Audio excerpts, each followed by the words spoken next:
एक छोटा सा गांव था जहां मिट्टी के घरों में लोग रहते थे। लेकिन एक घर ऐसा था जहां सिर्फ खामोशी रहती थी। उस घर में रहता था 16 साल का आरिफ। उसके पिता का देहांत बचपन में ही हो गया था और उसकी माँ ही उसकी पूरी दुनिया थी।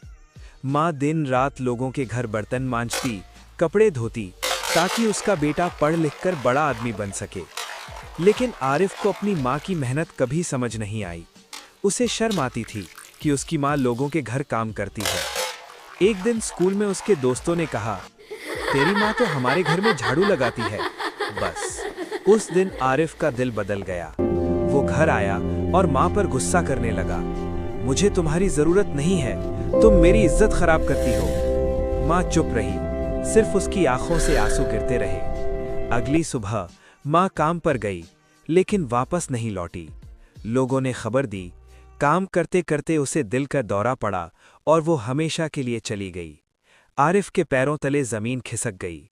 घर में जब वो अकेला बैठा रो रहा था, उसे माँ के तकिए के नीचे एक चिट्ठी मिली। उसमें लिखा था, बेटा, मुझे पता है तुझे मेरे काम से शर्म आती है, लेकिन एक दिन तू समझेगा, माँ कभी बच्चे की इज्जत कम नहीं करती। वो तो अपनी इज्जत बेचकर भी बच्चे का भविष्य बनाती है। आरिफ फूट फूट कर रो पड़ा। आज उसे समझ आया, जिससे वो शर्माता था वही उसकी सबसे बड़ी ताकत थी। लेकिन अब माँ उसे सुनने के लिए जिंदा नहीं थी। उस दिन के बाद आरिफ ने कसम खाई, वो इतना बड़ा इंसान बनेगा कि लोग उसकी माँ का नाम इज्जत से लेंगे। लेकिन उसके दिल में एक दर्द हमेशा रहेगा कि उसने सॉरी कहने में देर कर दी।